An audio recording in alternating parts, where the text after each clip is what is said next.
Welcome. My name's Antho, broker associate with Bullock Real Estate Services, and I'm here today with Fredde Aberg, Rancho Niguel tennis pro. Yes. Fredde, thanks for joining me today. You're welcome. Fredde, can you share with the audience a little bit about yourself? Absolutely. I was born in Stockholm, Sweden a while back. I came over here to Southern California to play college tennis. And eventually I came down here to beautiful Rancho Niguel. And I started to work here at the club at Rancho Niguel back in August 1993. So it's been many years. What is it about tennis that you feel is unique amongst the sports out there and the lessons that it has to impart, not just for the youth, but for any adults who are watching too? It depends really who you are. Most of my clients are young kids and probably aspire to join the high school team. And through that process, they will learn, of course, to develop technical skills, but also emotional and mental strength to be able to do this well. That one-on-one aspect, I feel like, is a very serious mental challenge that seems to be missing in some of the other sports. You're there alone, absolutely. You don't usually have a coach who can coach you while you're playing. And anything you want to say about the technical aspects of it? It certainly is a sport that requires a lot of good training. It takes time. You need to be patient with it and stay with it. You need to immerse yourself with it to really make a difference. And of course, if you're younger, it's easier to develop those skills. When you're older, it can be more challenging because you've been playing and doing something for many, many years.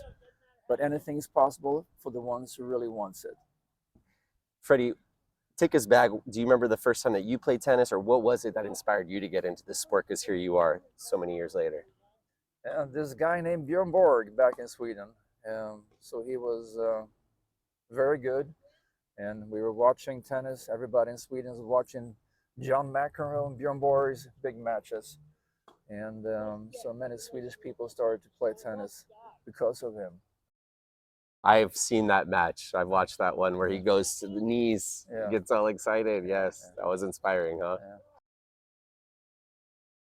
What services do you offer here at Rancho Niguel? And do you need to be a member of the Rancho Niguel Club to take these classes? You can come to my classes without being a member. We're offering private lessons, and we have group clinics, and both juniors, and for beginners, intermediate, and advanced.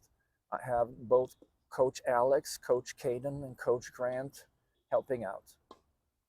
And if there's any folks out there watching, they want to get in contact with you, what's the best way to do so?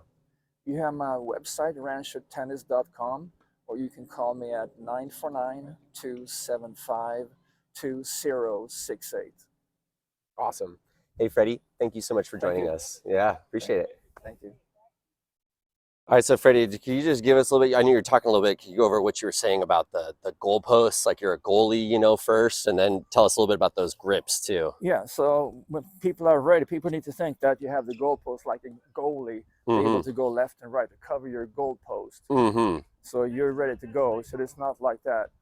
Most people, when people start, but the young kids, they do the opposite. They stand like this and walk around like this. But eventually you learn you got to use your whole core of your body first, and then your racket. So it's a whole body experience most of the time. You don't want to be that penguin. You kind of look like a penguin. No, I don't know many good penguin players.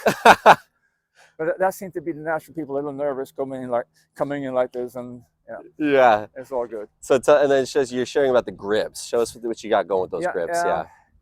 If you have different grips for different shots, it makes life so much easier. Imagine you have different size of screws in the wall, but you have only one size of screwdriver. For the right size will work perfectly, but for the other ones that are smaller to big, it would slip. It's the same thing when you only have one type of grip. You can kind of get by, but you will not thrive. And good players will see that and expose that when you play. So you have that, you're going to have a hard time doing this. You can get by somewhat, but it's not going to be your favorite thing to do. You want a different tool for every job. Yeah. You want to love to hit every shot. And that's the fun part, really. To be able to hit the ball effortless and with ease and get a lot out of it. What are your favorite grips? Favorite grips? I play almost with all grips. Okay. I don't play with full Western grip though. No, so no full Western. Okay. Yeah, I don't need that. You don't need it. No, I just need a good wrist and elbow to get enough close racket head to create spin. Any other tips for the viewers out there, you know, who are just trying to improve their tennis game? Yeah, Maybe casually? I have a lot of tricks.